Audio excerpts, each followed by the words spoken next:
Muchas historias son buenas, pero no todas las historias que son buenas son a lo mejor la historia que uno está capacitado para escribir.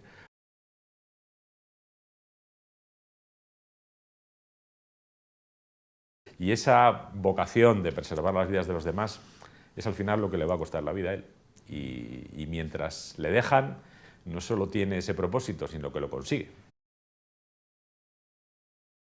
Para explicar cómo he acabado escribiendo un libro sobre Miguel Campins, quizá lo primero sea explicar o decir cómo el personaje llegó a mi vida y cómo me pareció que era un personaje que podía servir de eje de un relato que para mí va más allá de su figura, va más allá del individuo, va más allá de su biografía personal y se convierte en un recorrido a lo largo y ancho del primer tercio del siglo pasado en España, de la historia española, ¿no? Yo creo que su peripecia, la peripecia de un hombre que inicialmente se ve comprometido sobre todo en un largo episodio bélico, como es la Guerra de Marruecos, pero luego regresa a la península y en la península, en sus distintos destinos, va teniendo también una implicación en los acontecimientos históricos de su tiempo. Creo que esta peripecia individual sirve para iluminar de una manera bastante precisa algunos ángulos oscuros de la historia contemporánea de España. Es, curiosamente, un personaje secundario, es un personaje del que cuando yo empecé a trabajar en este libro y preguntaba a mi alrededor, me di cuenta que poca gente tenía noticia. No es como otros personajes de la época que están más o menos presentes en la memoria de todos.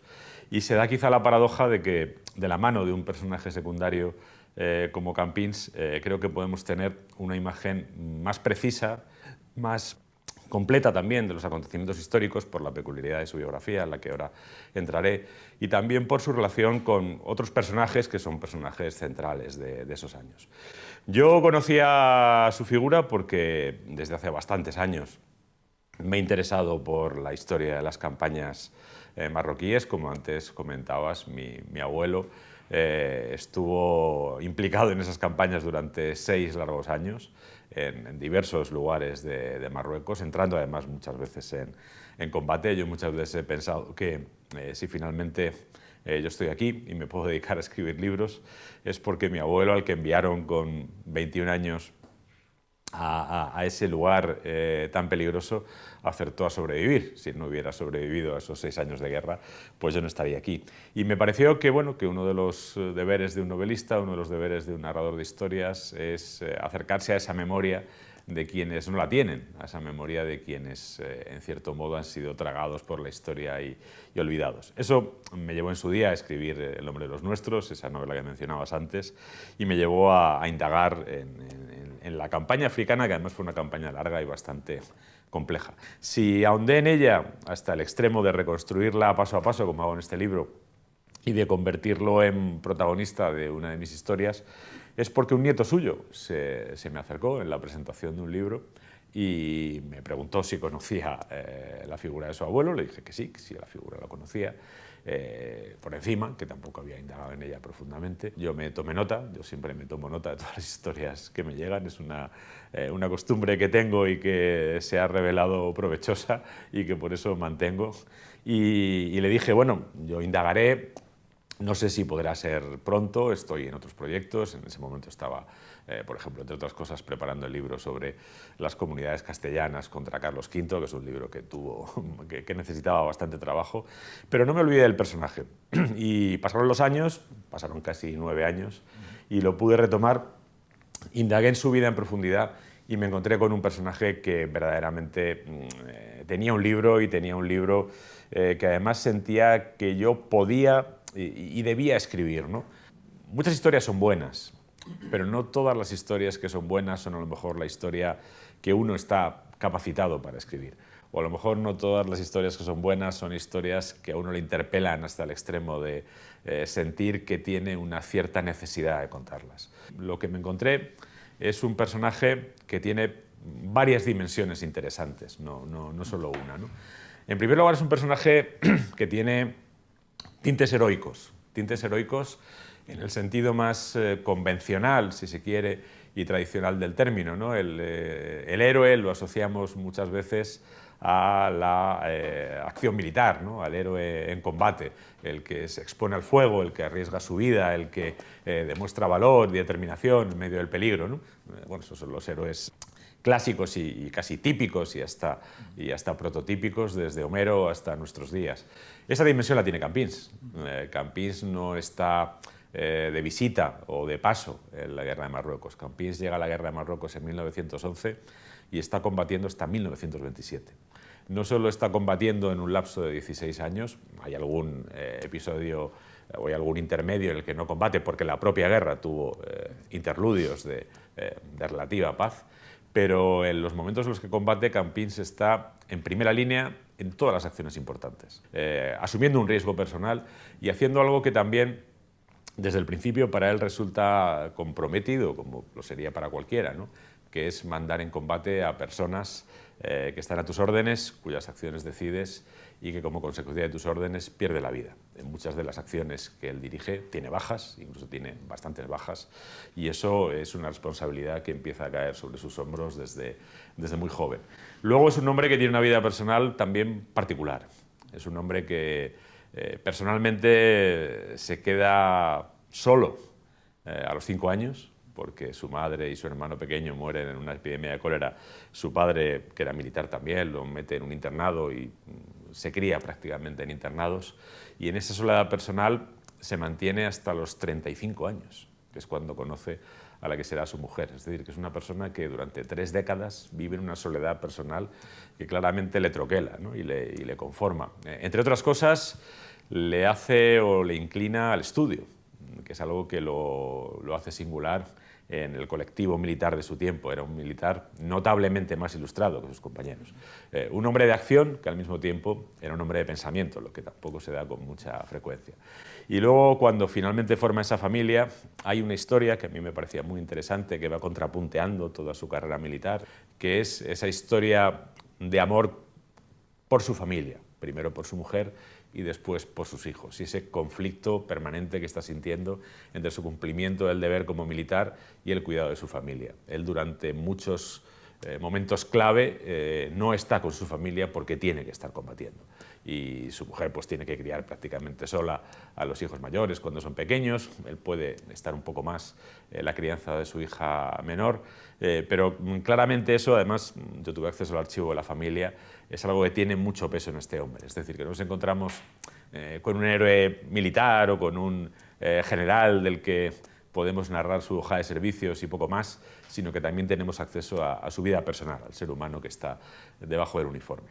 Y finalmente tiene una carrera militar que, además de llevarle a muchos lugares clave de la Guerra de África, a todos los lugares clave, a todos los momentos clave de la Guerra de África, también le hace entrar en contacto con los personajes que van a ser decisivos en la historia española de esos años, ¿no? Desde Franco hasta Llana Astray, pasando por Queipo Llano, Mola, es decir, los personajes que están en primera línea de la sublevación militar que acaba con la República, que produce un cambio de régimen y que en cierto modo es la que provoca una refracción en el devenir histórico de España. Y el final de su historia, tuve la fortuna, investigando y trabajando, porque era un tema que en la biografía previa que había sobre él apenas se había tratado, porque los documentos no estaban disponibles. Sobre Campins había una tesis doctoral que más o menos analizaba toda su trayectoria en África con bastante detalle y con bastante documentación, pero sin embargo, al final de su vida, cuando llega el episodio de Granada y de la guerra civil, del poco tiempo que él le da tiempo a que él puede vivir la guerra civil, porque lo fusilan el 16 de agosto del 36, apenas vive un mes de la guerra civil. Ahí le faltaban datos a quien hizo esa tesis. Bueno, esos datos estaban todos en el sumario del Consejo de Guerra que está archivado, que se guarda en el Tribunal Militar Territorial de Sevilla. Pude acceder a ese Consejo de Guerra, a ese sumario, y ahí hay una documentación absolutamente estremecedora sobre cómo este hombre se vio solo durante esos días. Él llegó a Granada el día 10, apenas 8 días después, cuando se produce la rebelión. No sabe prácticamente a quién va a mandar. Sí conoce a uno de los dos coroneles, con el que ha compartido una campaña en Marruecos, 2 campañas en Marruecos, y tienen incluso una cierta amistad personal, pero ese coronel está comprometido con la sublevación y desde el día que llega le oculta su verdadera disposición y, por decirlo en términos más directos, lo engaña desde que pone el pie allí, ¿no? La única persona que es, y además es verdad, con la que tiene amistad, no le cuenta la verdad. Y todos los demás le mienten, le engañan, el propio gobierno que lo manda no le da información, el gobernador civil con el que él intenta establecer nada más llegar una relación de lealtad institucional, que es un gobernador de izquierda republicana del partido de Azaña, no solo no le cuenta lo que sabe, sino que enseguida le pincha el teléfono para espiarle. Y esa soledad tan terrible se ve en las páginas del sumario. En el sumario, por ejemplo, están pues, las actas de intervención telefónica de los policías que están escuchando sus conversaciones, con lo que sabemos incluso lo que Campinos dijo cuando le llamó Queipo Llano para requerirle para que declarara estado de guerra y se uniera a la sublevación, ¿no? Digamos que ahí hay un momento en esos días de Granada donde la historia de Campinos se convierte en una especie de thriller, no sé cómo llamarlo, político, militar, también con algún ribete criminal, que se parece mucho en términos narrativos a la película Solo ante el peligro, ¿no? Solo que a diferencia de Gary Cooper, Campinos tiene tantas cosas en contra que no tiene ninguna posibilidad de salir con bien. Entonces tú ves cómo la fatalidad va cayendo sobre este hombre que intenta cumplir con su deber, que intenta comportarse dignamente.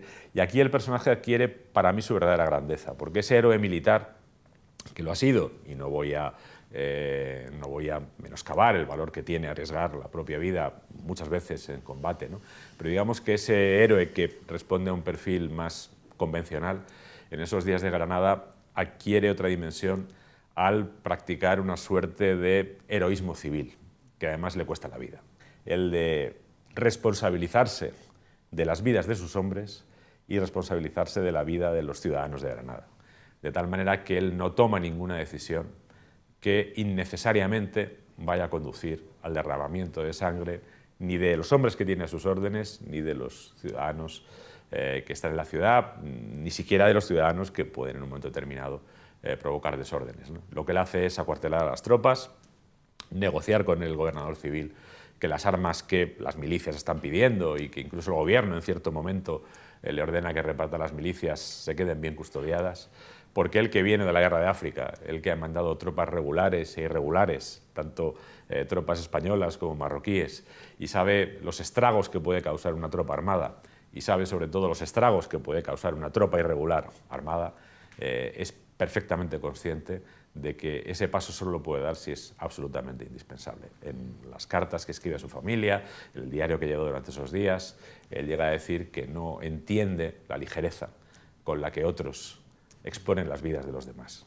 que esa es una ligereza que él no puede cometer porque él ha visto morir muchas veces a gente a sus órdenes o como consecuencia de los combates que ha dirigido. Y esa vocación de preservar las vidas de los demás es al final lo que le va a costar la vida a él. Y mientras le dejan, no solo tiene ese propósito, sino que lo consigue. En los 3 días que él conserva el mando en Granada no se dispara un tiro. En Granada nadie sufre un rasguño. En esos 3 días, en Sevilla o en Málaga, ya hay cientos de muertos en las calles, ¿no? Bueno, pues esa dimensión del personaje a mí me parece que es una dimensión que hay que reivindicar, no solo en su caso, sino en todos los demás, porque es donde esta historia adquiere, me parece, su verdadera significación, ¿no? La historia de un hombre que nos demuestra que la crueldad, la inhumanidad, el desprecio por las vidas ajenas, el desprecio por los derechos de los demás, incluso una coyuntura tan extrema, es una elección moral.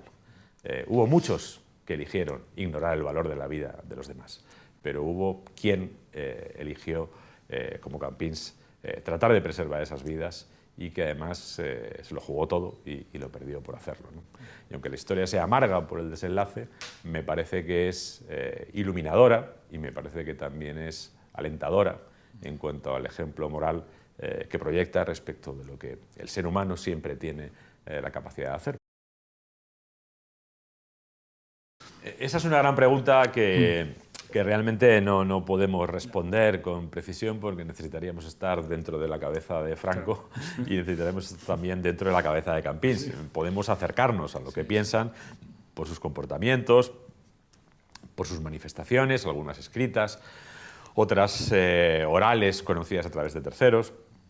Lo que para mí es importante es que, y llamativo, es que Franco y Campins no es que coincidan alguna vez, es que tienen prácticamente vidas paralelas. Es que este libro en el fondo también es un libro sobre Franco, es un libro sobre el joven Franco, ¿no? La primera vez que sale Franco en este libro tiene 19 años y es un teniente que está intentando ganarse su primer ascenso, ¿no? Porque ya coincide con Campins en su primera campaña, que es en la campaña del Quert. Luego vuelven a coincidir luchando contra el rey Sunni, vuelven a coincidir después de Anual, vuelven a coincidir la retirada de Shawel, vuelven a coincidir el desembarco de Lucemas, y ya no coinciden más, pues aunque la guerra sigue, Franco se va de la guerra. Franco después del desembarco de Lucemas se va y los 2 años siguientes no los hace, Campins sí. Pero digamos que durante todo el periodo en el que Franco está en la guerra de África, Campins está ahí y está compartiendo una y otra vez combates, ¿no? Además, Campins es mayor que Franco, 12 años mayor y más antiguo, pero los méritos de guerra que los dos van acumulando, a Franco, que se mueve mucho mejor en los pasillos, le rentan mucho más que a Campins, de tal manera que finalmente le acaba adelantando, ¿no? En ese tiempo, Campins consigue 2 ascensos por méritos de guerra y Franco consigue nada menos que 5, estando prácticamente en las mismas acciones. Pero digamos que hay quien vende siempre mejor sus méritos que otro, ¿no? Y sin embargo eso, que podría generar entre ellos, sobre todo por parte de Campins, pues un cierto resquemor, no impide que los dos personajes se respeten recíprocamente. Eso creo que está claro. Además, yo no creo que Franco fuera el que eligiera a Campins como su segundo en la Academia de Zaragoza. Habían coincidido en el desembarco de Lucemas, en la misma playa además, pero creo que el que toma la decisión es quien los elige a ellos dos también para mandar esas 2 columnas, que es el general Saro, que primero es el jefe de Ceuta, y entonces de la comandancia de Ceuta, y ahí decide cuáles son los jefes de las tropas de la comandancia de Ceuta que inician el desembarco, y elige a Franco y elige a Campins, y después es el general responsable de la enseñanza militar, y es el que decide quiénes van a formar el equipo de la Academia de Zaragoza. Pero aunque Franco no sea el que nombra a Campins, claramente se apoya en él desde el principio. Campins trabaja lealmente para la Academia y para quien en ese momento ya es su general, y hay un respeto profesional absoluto entre ambos. Y además Franco, que es un militar que ha hecho su camino en el frente y en el combate y en la primera línea, y que digamos puede ver un poco con cierta displicencia a los militares de despacho, a los militares que no han tenido esa experiencia, sabe que Campins tiene tanta experiencia de combate y en primera línea como él, o más. De hecho, sabe que tiene más. Por tanto, le tiene respeto profesional. Y la relación entre ellos es, bueno, incluso en algún momento cuando coinciden en Zaragoza, como están allí varios años y viviendo en la misma ciudad y casi en el mismo sitio, pues incluso sus familias se conocen, ¿no? ¿Eso se traduce en una amistad profunda? Yo creo que no, y esto ya es una conjetura, por la personalidad de uno y otro.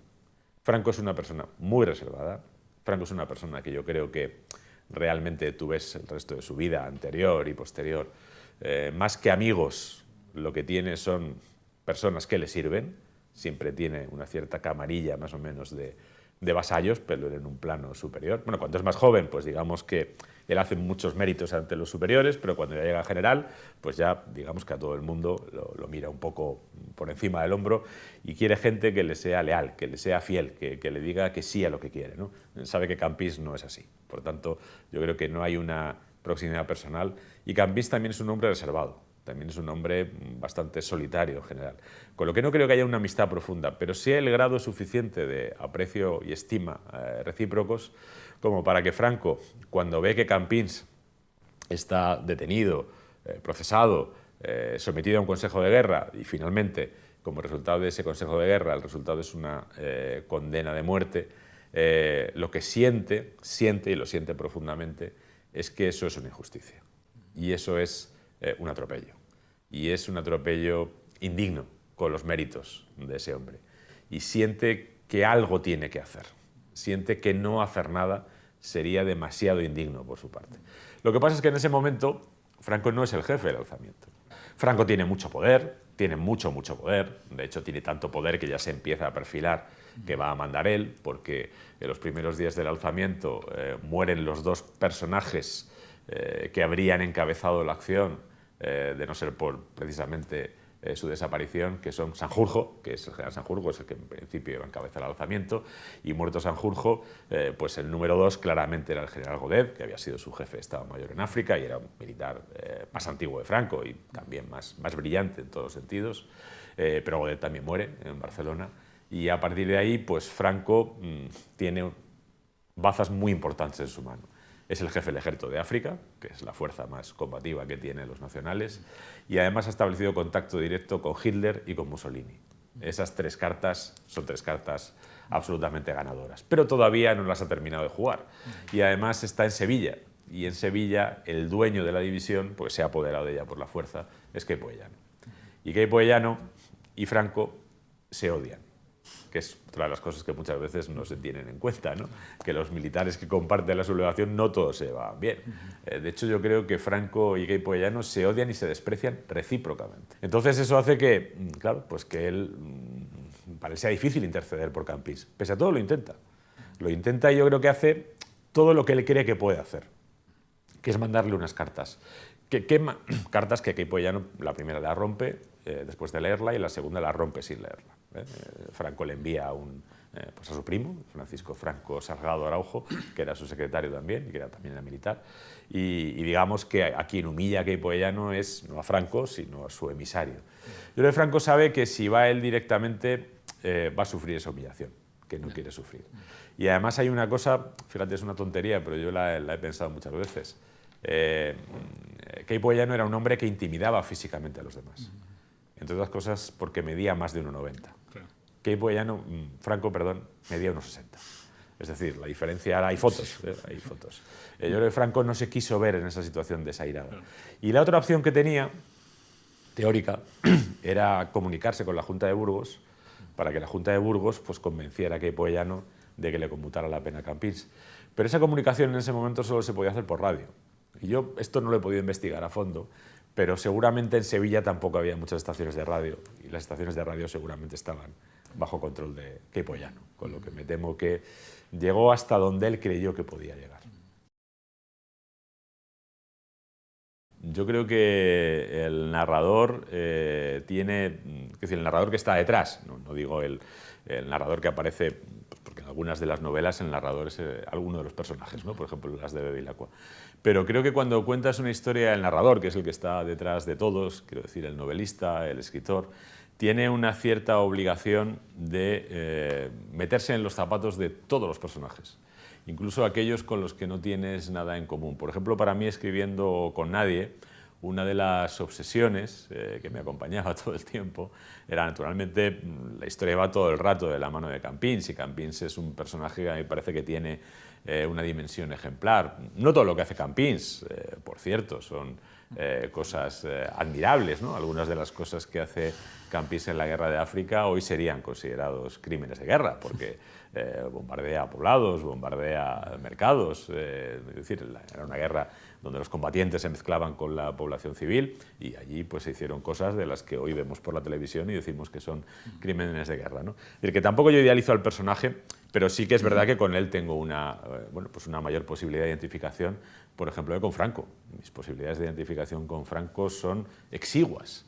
Y sin embargo, durante todo el libro, cada vez que salía Franco, yo he intentado primero comprender a ese chaval de 19 años que tiene mal número en la academia y que no tiene casi ninguna posibilidad de llegar a general y que está dispuesto a jugarse la vida para tratar de mejorar en el escalafón. Ese hombre que se quiere casar y quiere, además ha encontrado a una muchacha en Oviedo que la familia tiene algo de posibles y le aguarda una buena vida de guarnición y entonces decide presentarse al curso de Estado Mayor para ver si así tiene una carrera apacible en el ejército después de haberse jugado la vida como teniente y como capitán, y no le cogen en la escuela de Estado Mayor y acaba yéndose a África de segundo jefe de la Legión y dejando colgada a la novia y no casándose y jugándose la vida con Millán Astray. Es decir, entender al personaje porque creo que ese es el papel de un narrador, ¿no? El papel de un narrador no es estar con el martillo, el mazo, pegando golpes en la mesa diciendo este sí, este no, este es un villano, este es un canalla, este es un héroe, imitad a este, no hagáis lo que hace este. No, una historia es, bueno, pues un despliegue de peripecias humanas. Los seres humanos toman decisiones, a veces las toman por motivos nobles, a veces las toman con plenitud de recursos y facultades, otras veces las toman muy mediatizadas por las circunstancias, a veces las toman desde la ineptitud, desde la incapacidad, desde la postración, desde el pánico.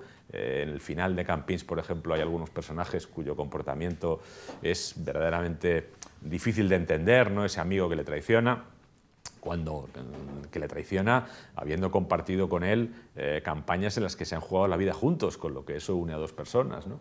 Pero cuando examinas en detalle su testimonio, que está en el sumario, ese hombre desde que llega allí Campins está muerto de miedo, porque está rodeado de sublevados muy decididos y sabe que si se pone en su camino se lo van a llevar por delante a él.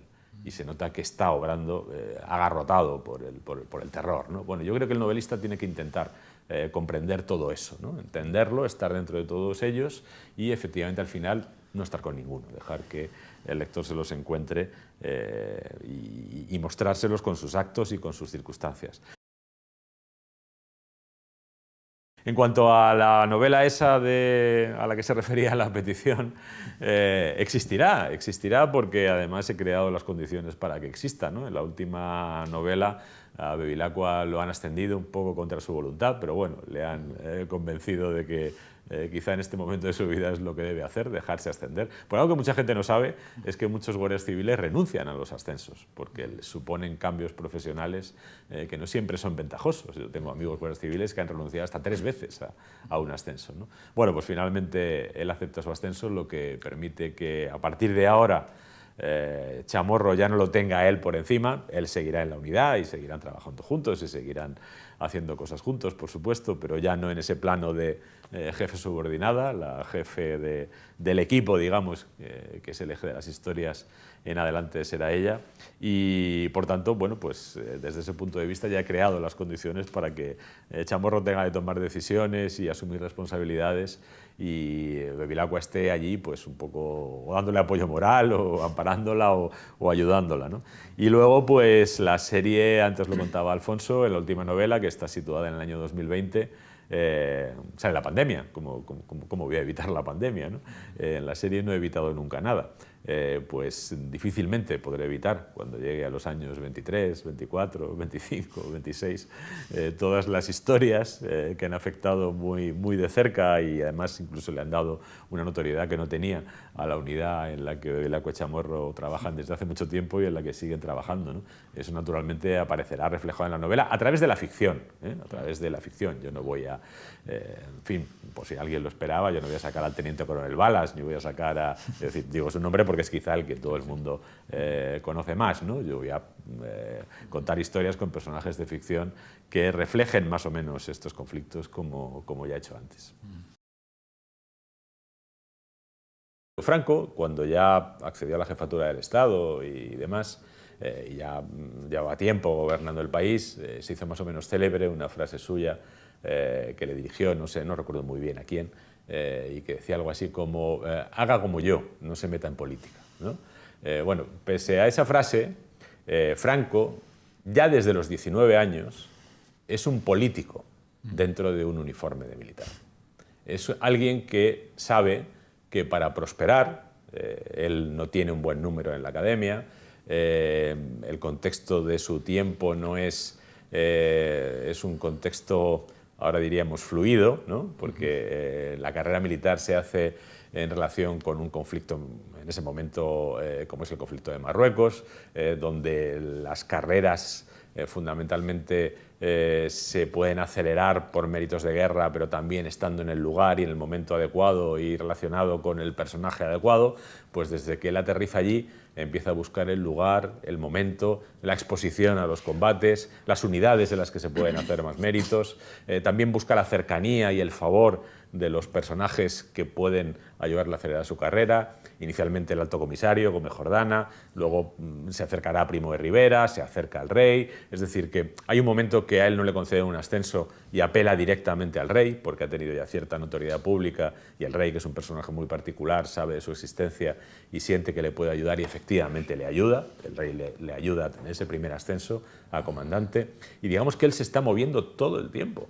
Cuando él llega a la Academia de Zaragoza, el que lleva a la Academia es Campins. Y eso lo cuenta todo el mundo. Eso lo contaba, yo no he podido hablar con él, pero sí he hablado con alguien que habló con él. Eso lo contaba Gutiérrez Mellado. Gutiérrez Mellado, que fue uno de los cadetes de la Academia de Zaragoza cuando Campins era jefe de estudios y Franco director, contaba que Franco prácticamente no se le veía en la Academia. El que llevaba a la Academia era Campins. Franco estaba en las relaciones públicas con la sociedad zaragozana, con otras academias, cuando venía alguien de otro país, es decir, estaba en las relaciones públicas, estaba en venderse como personaje. Y todo su recorrido en la Segunda República, primero en el final de la monarquía y en la Segunda República, es también venderse, nadar, guardar la ropa, es decir, es un político nato. ¿Y qué era Campins? Todo lo contrario. Era un militar que no tenía absolutamente nada de político. Y es más, que tenía el convencimiento de que un militar no pintaba nada en política, de que el papel que los militares españoles habían desempeñado en la edad contemporánea en la historia de España, el papel político, era un papel profundamente indeseable para el país y para los militares. Para el país, porque los militares no tienen la capacidad de gestionar los asuntos públicos, nadie los ha formado para ello. Y para los propios militares, porque era meterse en algo que no dominaban y en algo en lo que una y otra vez los resultados eran catastróficos. Y que además les apartaba de su verdadero lugar y su verdadero papel, que era el que él había conocido y había representado muchas veces, que era cuando la patria, porque él hablaba así, la patria, el país, la sociedad, diríamos hoy, necesitaba que alguien la defendiera con las armas, estar dispuesto a combatir y hacerlo de manera eficaz y con el valor necesario y con la serenidad necesaria. Ese para él era el papel del militar. Bueno, pues como él se volcó en eso, no prosperó tanto como otros que tenían otras miras y que a lo mejor dedicaron más esfuerzos a otras cosas que a eso, o tantos esfuerzos a eso como a otras cosas. Campins, a hacer pasillo, a intrigar, a que le reconocieran los méritos, creo que no dedicó ningún esfuerzo. Él, por un lado, digamos que su decisión de no sublevarse inicialmente tiene tres razones que son cada una de ellas suficiente. La primera, yo no voy a desencadenar el desorden. Si yo declaro estado de guerra, saco las tropas a la calle y demás, soy yo el que está empezando a desencadenar la destrucción en la ciudad que me han encomendado como comandante militar de la plaza, ¿no? Esa razón para él es fundamental. Segunda, si yo doy el paso y depongo a las autoridades civiles sin que haya una necesidad perentoria, sin que hayan faltado de manera absolutamente clamorosa a su deber, me estoy metiendo en política, que es lo que no debe hacer un militar y para lo que yo no sirvo. Y tercero, si yo hago esto, estoy faltando a mi palabra. Y a mi palabra solemne. Y en el caso de Campins se da lo mismo que se da en el caso de el general Escobar, que en ese momento era coronel, o en el caso del general Aranguren, que era el jefe directo del entonces coronel Escobar y que era tan católico como él y tan creyente y tan observador. Claro, hay que recordar, porque esto es una cosa que se nos olvida, que faltar a un juramento para un creyente que realmente lo sea es un pecado mortal.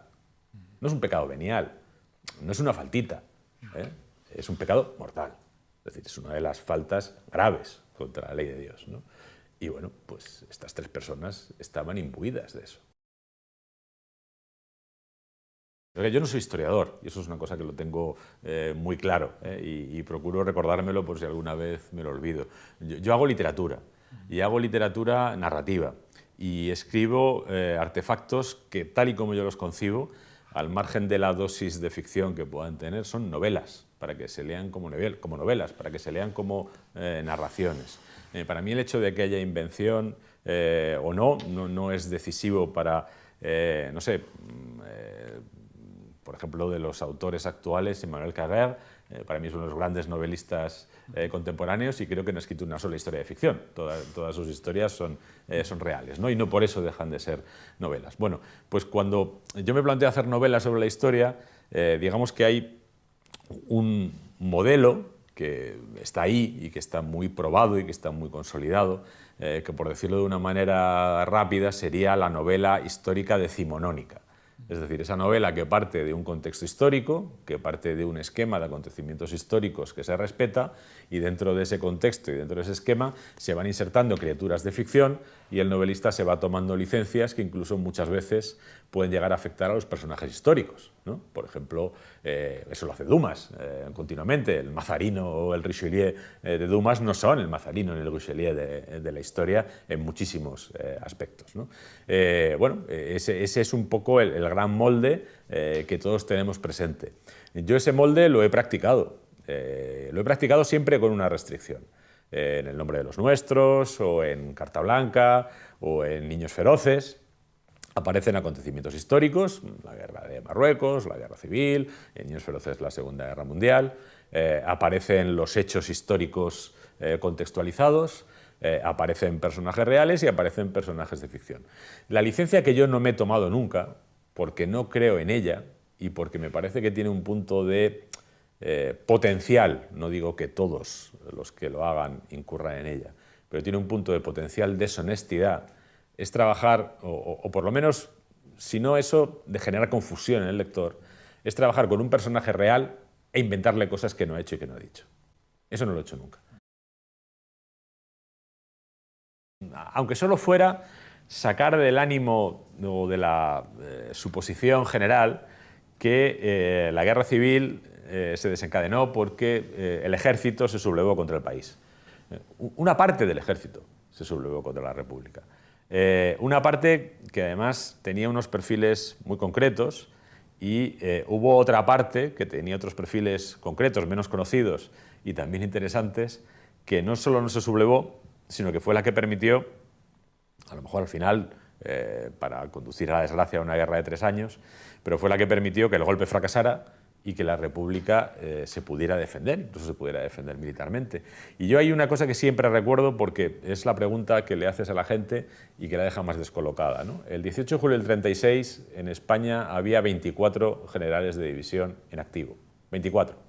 Había algunos en la reserva, pero en activo había 24. De esos 24 generales de división en activo, ¿cuántos se sublevaron? Entonces esta pregunta un español tipo y la respuesta es de 12 para arriba. De 12 para arriba, porque la idea es que el ejército se sublevó mayoritariamente. Bueno, la respuesta que da la historia es que de esos 24 solo se sublevaron 4. Los otros 20 no se sublevaron. Y esta es una verdad que forma parte de nuestra compleja historia, de esa historia que se cuenta mal en esos términos maniqueos que antes comentaba una compañera, y que creo que sería bueno, si no reivindicar a todos, que es algo que también con el tiempo debería hacerse, por lo menos empezar a salir de esos esquemas tan burdos y sobre todo que se corresponden tan poco con la realidad.